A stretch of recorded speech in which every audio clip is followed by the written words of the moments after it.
So polyspots, you can see these kids here have all these circles, dots they're kind of crawling on, jumping on. Those are polyspots. I talked about them quite a bit last time.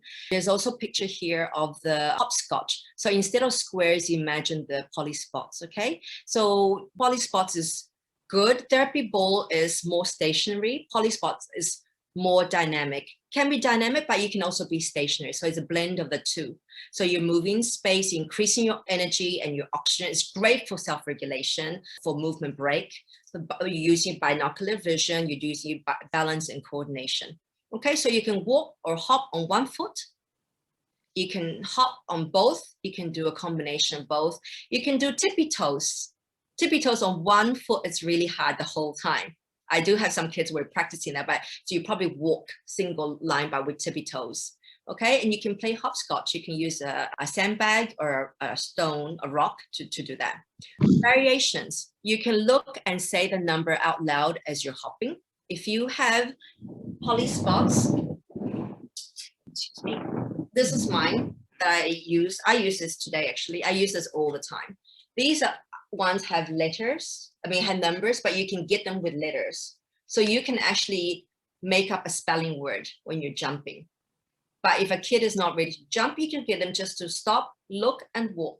Many different options, okay? You can stick words on these, which I've done that before as well. You can put stickers, you can cover, and on the other side of this, you've got this like kind of very, it's got a different touch, like for sensory.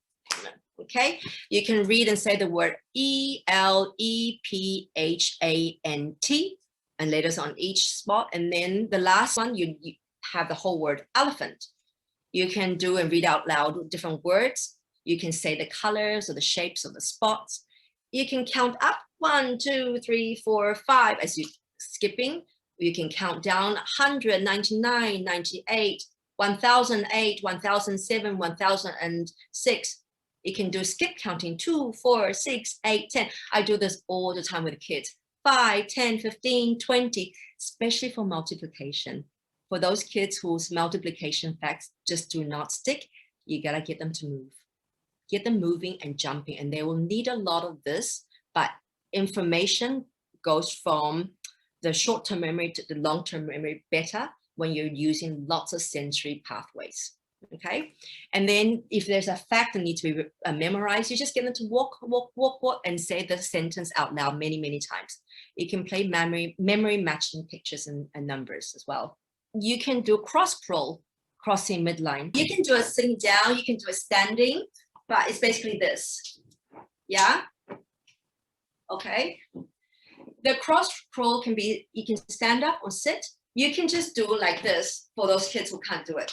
Kind of like simple, but if they're getting good and you want them to have more activation, but make sure they're looking at the hand, not just look up this way. So you can do shoulders and knees and really twisting the trunk. Okay, so that's a cross crawl. And then you can do this here, which is like a zigzag.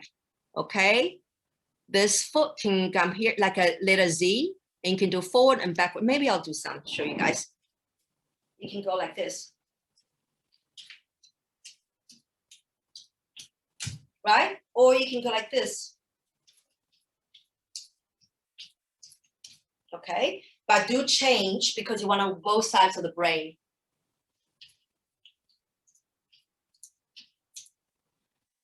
Many different ways. And then you can do eye tracking. Look at all these different polyspots. You can have numbers with double digits that you can purchase. You can have the ones with alphabet letters, different shapes. You can do I Spy games. You can spell words from randomly letters and spots. You can hop and go FROG. You can do it many different ways. So agility ladder is great, but it's a lot more movement than even polyspots. But you can adjust it. It's not like you're teaching a class of 30 kids, 50 kids. You can just play around, but try it out before you tell the kids what to do, right? You might try 5 different ways, but then let them choose. Yeah, they do not like to be told what to do. So give them choice and be respectful. If they do say no, then you come back to it later and try a different one because they may feel threatened or whatever is going on, we don't know. So agility ladder is great for increasing oxygen energy. I'm already a little bit puffed from that little exercise just now, so I'm really activated. It helps you move space, binocular vision, sense of balance, coordination, the same as polyspot. Okay, so variations. You can see that little boy jumping on the bottom of the picture, but you can see it's very heavy on the footwork, and people tend to use it for soccer the most. However, for me and for us who are interested in finding different ways of getting children involved, why not use that at the arms? You can do the same, both sides of the brain, left brain, right brain, doing circles as you're jumping slowly. You can do squares, okay? You can do triangles this way, okay? Or you can do triangles on both ways, right? You let the child just have fun and use their imagination, pretend there's a mirror cutting down the midline. The midline is great for, because we want to cross the midline when it comes to cross-lateral movements. And this is the beginning of it, understanding the two sides, there's two brain hemispheres. So you can see pictures of looking like a Christmas tree, and there's like a heart. So once the child knows how to do this really well, they can also do it on a piece of paper too, which is really cool. Another variation is that you see a picture of a ladder down there, okay? If you go online, there's tons of word ladders, but why have it on a piece of paper and just having the child feel the vocabulary up and it doesn't sink in? Get them moving, okay? So you have the agility ladder, get them to jump and say the words out loud, get them to make the words, okay, on the flashcard. Maybe you already have tons of flashcards. Put them on the ladder, on each rung as they're jumping or walking. So you can just do one word, same word on every single ladder, the rung. You can have two words, so you can have cat, dog, all the way. You can have words about the season. If you're doing science and your child's a teenager who's 15 years old and he's learning about the life cycle, I don't know, it's whatever, in high school, you can use scientific medical words or whatever it is, good for vocabulary. Okay, you can try with numbers, shapes, equations, pictures, so many options. Okay, so we're coming up to the end of my presentation. This will be the last one, Vanessa.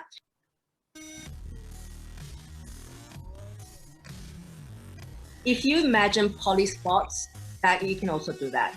So they're quite similar, polyspots and agility ladder.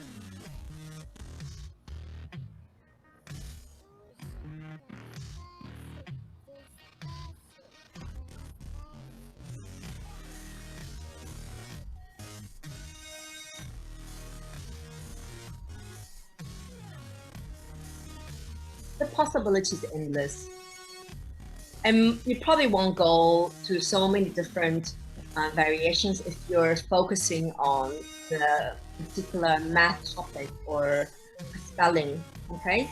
But that gives you an idea of what you can do, okay? Thank you, Vanessa. And I saw there were so many questions about self-regulation, about other things there. They're great, but we don't have time to cover them. And some of them are outside the scope of this particular chat. So I just put down some links. You see these links here that actually lead on to many other topics as well, because these are good. ILS Learning Corner, I love. You'll find tons of topics there. Maximize Chiral, it's got certain things as well. It does talk about primitive reflex, which I really think it's important.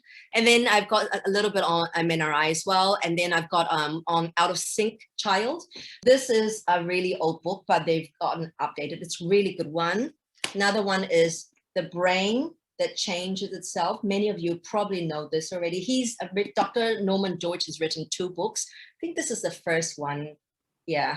And then another one, because you talk about sensory integration, and many of you are asking questions about organization.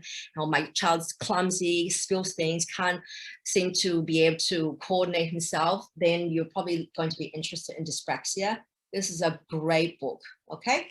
And a lot of you have questions about kind of parenting. How do I stop my child from, this is a really old book, but they've gotten updated. It's a really good one. Another one is The Brain That Changes Itself. Many of you probably know this already. Dr. Norman George has written 2 books. I think this is the first one. Yeah. And then another one, because you talk about sensory integration, and many of you are asking questions about organization, how my child's clumsy, spills things, can't seem to be able to coordinate himself, then you're probably going to be interested in dyspraxia. This is a great book, okay? And a lot of you have questions about kind of parenting. How do I stop my child from too much screen? How much do I explain such and such to my child? This book here, actually, even though it's really targeted for those kids who have autism, I actually find it's quite good for those with special needs in most settings. It's got tons of very easy language, and I actually read this to my child as well and read together.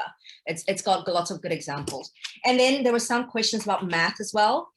Math is a tricky one because you want to go to the foundation of the math content, but these two books, and I don't know if they still publish it, but when I was a teacher, I found these two super useful. It's called The Trouble with Math. Okay, I've got two.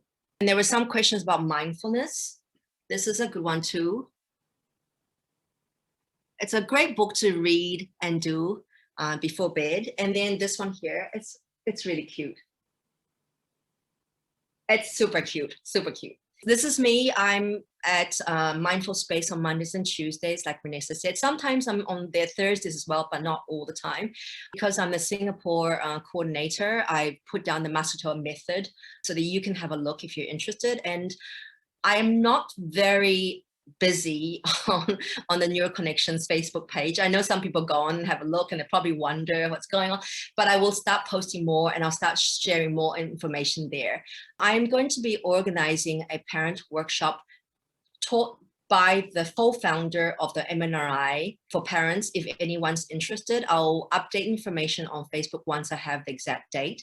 But it's probably going to be in August. I won't be teaching, I'll be hosting because I'm not allowed to teach MNRI. You have to be an instructor level, but that is coming. If anything that I've mentioned tonight resonates with you, if you want to find out more, you can contact me as well. Okay. Thank you so much. The last thing I want to say is I want to say a big thank you to Vanessa for allowing me to share because I'm very passionate about this topic. Vanessa will tell you how sometimes she asks me a tiny little question and I can talk so much about this. And I want you guys to know that her mindful space is a very inclusive setting. Hence, that's why I choose to practice out of there. And she really tries to have workshops and specialists and people who are all about empowering children and empowering families. So it's a very inclusive space. So I want to say thank you to you, Vanessa, for allowing me to do this. Thank you. Thank you. So some of them are actually asking, is this some form of occupational therapy? Yeah, so this is very similar to occupational therapy. If you bring your child to me, I'm going to have your child quite a lot on the massage table, and I'm going to use my hands to put my hands on the joints, okay, our elbows and wrists and so on, because we have a lot of proprioception in our joints, our sensory receptors. And then I'll get the child to get off the massage table and probably sit or probably do some jumping. The massage table is a really good way to take the gravity out of the situation, because a lot of kids who have needs, who have sensory problems, or who are not self-regulated, they're dealing with compensations. And the number one problem is the gravity, because gravity affects us in so many different ways. If we're not holding our posture right, then something else is gonna be happening. So yeah, it looks like OT. It might look a little bit like chiropractor. It might look a little bit like massage. It might look a little bit academic, like occupational therapy, educational therapy, depending on what you want me to do. And we talk about the focus for the child. Yeah. Thank you, Hsiao. How does one help a child to stop fidgeting when they are required to do their homework? They're fidgeting because they're trying to stay alert, and they're trying to not fall asleep. They want to stay focused. So if they're fidgeting, but they're actually still getting the work done, I would just leave the child because they want to stay focused. So are you trying to stop the fidgeting, or are you trying to stop the work? If the child is not working and is fidgeting, then the child actually knows what to do intuitively. They're trying to keep themselves alert. Give them a little trampoline or a therapy ball, get them to do some bouncing, and then come back and work. If it's a distraction or avoidance thing, then there's something else altogether. But if it's a fidgeting, quite often it's because they're really trying to stay alert. Some kids fidget to listen. It doesn't mean they're not doing the work. It looks bad if you have so many kids fidgeting. It might upset you. But if they're getting the work done, you have to ask yourself that question. Depends on what's going on. So we have to ask why. Yeah, thank you. So if I can share a bit, this is what I notice, observe when children comes to Mindful Space. We are holistic, so we have mainstream children as well. Our school system needs them to sit down and listen and very structured. And, at home, they need to sit down and structured as well. And sometimes that constant suppressing and getting them, just to sit and not do, you will see them fidget, you see them trying to jump around, they're distracted, and the more parents try to cage them. So what we do sometimes is literally just take the kid down to the garden to just walk on the stone, walk on the grass. There's a lot of sensory stimulation on the grass, if you have sand, that's good. Touch the plants, smell the mint, and then when they come up, they're just so much calmer. So much more calmer. The other thing, if I can share, is we do area. So Hsiao has sent her daughter for our area class as well. And parents had said, since we stopped because of CB light, they've noticed that their kids became more anxious and less calm. They notice a pattern before and after, especially for kids who has already been going for therapy. The reason is, for example, when they're upside down, it helps with their vestibular system, oxygen, blood flow goes to their brain. So some kids, you see, they naturally like to do cartwheels, and parents are like, no, don't do cartwheels, But it's actually what their body needs. They are actually listening to their body, but we feel that they are fidgeting, they're not listening, they should just sit down and not move so much, But if they have a lot of energy, leverage on it, do the poly sports, use the ladder, use the bouncing ball. So here we are, instead of going against their energy and always oh, you're this and you're that, you're trying to fix them, leverage on it. I think that's what Hsiao, the whole presentation is focusing on, how to leverage on their energy. What kind of indoor trampoline would you recommend for home usage for primary school age kids? The trampoline doesn't need to be fancy. I know Decathlon sells them. It's just a small one. It's because of home-based learning and also working from home. A lot of people are actually working out at home, like that you see dumbbells and so on, right? From Decathlon, in that section, they'll have a small trampoline. If you can't find it, you can contact me. I'll try and let you know where, but it's not hard to find. So here people talking about self-regulation. Do you want to touch on the self-regulation? Sure. So there are, I think, a number of questions about self-regulation, and they're asking, is the chat tonight, all these things covered, is it appropriate for self-regulation? Is it appropriate for those who have ADD and ADHD? Is it appropriate for kid with, I think, a genetic disorder that affects, I think, seizures, having epilepsy? Does this help my child calm down and all that? Yes. So the sensory integration stuff, because of the way our brain develops from the bottom up, we need sensory input. We need to feel it. All of us have had lots of experience as children, okay? And then that allowed us, the brain, to develop. Children especially need a lot more movement than us, okay? And then if they're dysregulated, you get them sitting on the bouncy ball, let them bounce. You get them jumping on a trampoline, let them jump. We see them hot and flushed and pink-cheeked.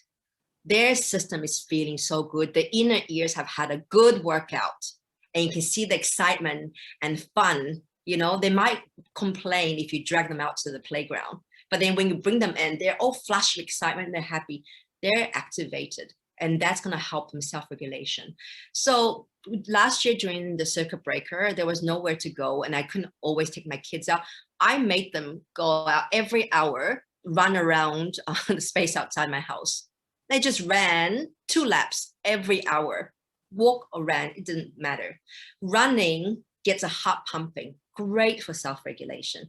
And because all of these is safe, it's non-invasive, we're not doing surgery. These are the things that we're meant to do. They're good for everybody, adults, children, no matter what condition, no matter what diagnosis.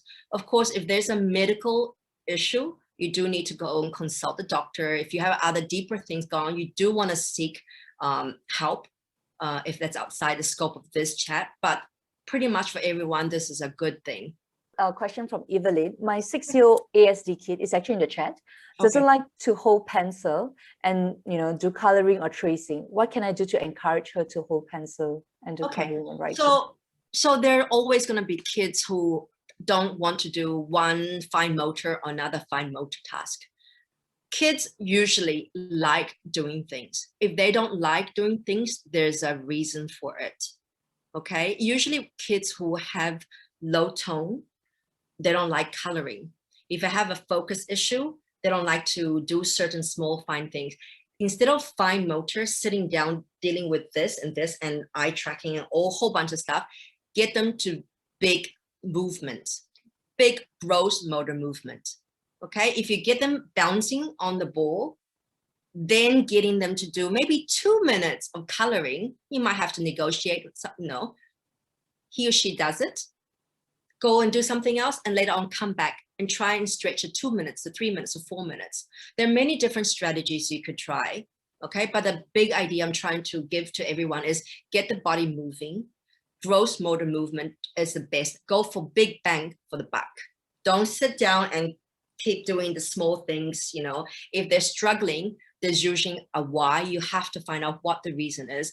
Kids they don't want to be bad. They do not want to be bad. If they seem to be naughty or bad, or if they're having a power struggle, it's usually something's going on. Or they're pushing the boundaries and they're learning things for themselves, because what happens at home for them is world, and they're actually picking up skills for later on. Instead of saying that they're fighting and they're arguing with you, if you change you can reframe it, and you can go, actually, he or she is learning to be assertive, speaking his or her own opinion. It makes me mad, but I'll just, you know, think about that he and she's learning to explain themselves, to assert for themselves. I'll walk away. When I'm calmer, I'll come back. You know, I mean, I used to do that all the time. I still do. I have to run away from my kids sometimes. And I know what they're doing is not bad, but it drives me crazy. They don't want to do the things I want them to do. So then I have to always give myself a couple minutes to just to move away. And then I come back and go, why does he or she not want to do coloring, homework, you know, responsibility, whatever it is? The why is more important than how, actually. Once you know why, the how kind of works itself out, if that makes sense. Yeah, and that's another thing I wanted to say is the question. I think Vanessa sent me about 15 questions this morning, and most of the questions were, how do I get my child to do this? How do I get my child to do that? My child won't listen to me. How can I get my child to listen to me? My child, you know, and they're all very valid because it's also real. I mean, it happens to me all the time as well. But if we step away and then we try to understand, ask questions, why they're doing certain things, that's gonna get you a step closer to the how that you want. And it's gonna be a good how that's really relevant and appropriate to that situation, rather than somebody tells you, you should do number 1, number 2, number 3, number 4. That's easy, but it may not be the best thing for your child, for your family. Someone's asking for the ladder and the poly sports. What age would you recommend to Oh start? my gosh. The agility ladder is actually my husband. Okay, he's a PE person, and that's it. But I steal his stuff all the time. And, you know, because I have things around the home and I use it to work with kids. So you can use, this is for adults, you can use it as teenagers, you can use it if you're 3-year-old. They love to jump, and if they see mommy or daddy jumping, the children are gonna follow. They're gonna really try and interrupt your routine if you're trying to get a workout and you're like, go away. Yeah, so for any age, that's the answer. Okay, thank you. We have a few more questions. Giselle's asking, her ASD kid is scared of thunder and lightning. Any input how to help, because it seems like a visual auditory challenge? Oh, okay. So before I was talking about the brain, so the brain develops from the bottom up. Okay, the midbrain, after all the major organs, vital organs and stuff, it's a midbrain. The midbrain is all tied with the emotions, the fear, the happiness, excitement, to do with the feelings. If something's happened that has triggered like a fight or flight or freeze type of response, it could happen again next time he or she hears it, especially if there's an auditory type of thing going on. If you see kids doing that, okay, there's something going on. We have lots of different ways of hearing. Hearing is not just the sound. It's to do with frequency of the pitch, high pitch, low pitch. It's to do with the fine hairs inside the cochlea and inside the, I forget the term, but there's many things. So if a child is scared of lightning, it could be an irrational fear. If that's the case, you explain and you soothe and so on, but it could be an auditory thing. Quite often these days, I hate to say that, but there's a lot of kids who have some auditory thing going on. The way to do it is that you want to take your child to the audiologist to get a audiology test, but it's a battery of tests to find out exactly what within the audiology system is triggering that. But you want to try first to rationalize and see if your child can get out of that.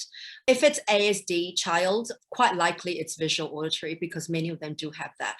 They need to have some therapy and some work. You need to have a lot of vestibular and lots of visual auditory work. The things I said tonight, actually, that they will help, but it depends on how long it takes for each person. Yeah.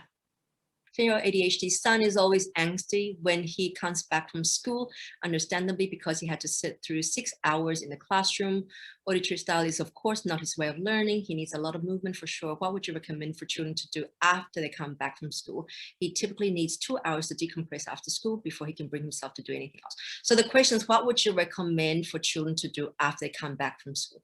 When they come back, they need to chill and play. They need to play. Get them outside if it's possible. Get some fresh air from vitamin C. Get the whole system moving. If that is not possible, please invest in a therapy ball or trampoline and something. Skipping rope, jump rope is great.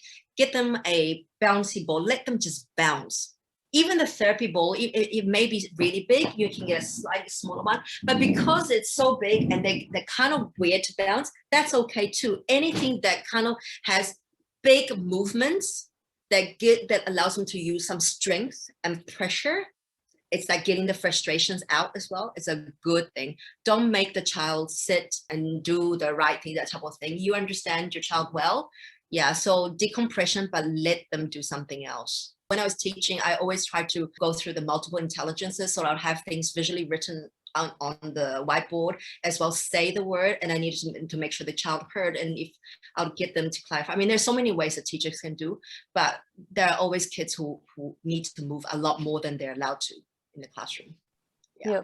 And I think this, just apply to kids, mainstream kids too, because we are all like catch up, 6 hours in school, and then when we come home, we just really want to release, but yeah, we got tuition, and then we got piano and things like that goes on, right? Yeah. Thank you very much for that, Hsiao. Oh, someone is asking, where do you buy the peanut ball and smaller ball for kids to sit on? I buy some things online and some I go to physical shops. These days, the options are endless. Because of COVID, everything is online. And actually, Lazada has plenty of options. Q10 has as well. You can go online and just search peanut ball and you can look at them. Decathlon sells it too. Yeah. Some of you might know Hsiao personally, right? Some of you are Hsiao's friend here, I understand. I must say that, just seeing how she engages with the children when they come to Mindful Space and with her own daughter, just seeing how Kaylin is really amazing. Try to come back deeper, lower. It begins with movement. Okay, so movement is a great complement to whatever else is going on. You could take a break from other stuff and focus on sensory and movement. In fact, from my experience, that often is the best way. And later on, you can complement other things, or you just can continue doing this. I'm not here to necessarily say amazing things about one modality over another, but there is a reason why I personally have attended 33 courses for MNRI. And I know I'm so passionate about, because everything I'm saying comes from that. There's so many techniques that I constantly use, but I'm just talking about some concepts that you can find anywhere. But sensory integration it's a big thing for kids. Someone asked, do you offer a private one-on-one session? Yes, she does. Yeah, feel free to WhatsApp us, and then I can give you more information as well. The last thing I want to say is I'm so happy to see more and more people ask questions about sensory, self-regulation, movement, because I think in the conventional, traditional education model that we've been given, all of us know about, may not fit everyone. And to me, that is called schooling. It doesn't mean education. Education can be whatever it is that you and your child put together. Maybe it's a bunch of tutors at home. Maybe it's just 100% physical movement. Maybe it's 50% at school with a teacher, 50% at rock climbing, whatever it is. Education can be what you need, what the child needs. Okay, schooling is schooling. And I really feel, because I've just seen a shift in education, and I know COVID is a hard time for many people, but this is a time where when things are hard and you see things being asked, people asking questions. I've now learned 2 months of my kids appreciating so-and-so at home, and that makes me wonder why this is happening. Like, you get to know more about your child the more time you spend. And because the circuit breaker last year, I'm sure there were a lot of questions raised, good questions and not so good questions, but questions are not bad itself. So I am really happy to see people pushing and asking for more and going, this is great for you, but it may not work for my child. So I want to figure out what it is that he or she needs. And guys, keep asking, keep looking. And I think asking questions is the best way to find out more. And that's how I started myself with my own daughter. I think that the strategies that you talked tonight apply to every other kid. Like you say, I like how you mentioned that schooling is schooling and it's different for education. In fact, a lot of time I noticed that the kids, who people say, oh, they have ADHD and they're hyperactive, they're always fidgeting. When it comes to mindful space, they actually like quiet time. And the parents are like, they like quiet time? How do you do that? So what we do is we let them leverage out on their energy first. Do the yoga, do the area, run here and there. And then when it's time to rest, they really enjoyed it. So it's more for us how to leverage on their energy instead of forcing them on it. Yeah, I hope that explains. Very well said. Exactly. Yeah. All right. Thank you, everyone. Thank you for being with us here. I have not planned what's for my July expert chat yet, but do tune in on our Facebook and you will know. All right. Okay. Good night, everyone. Thanks for attending. Thank you.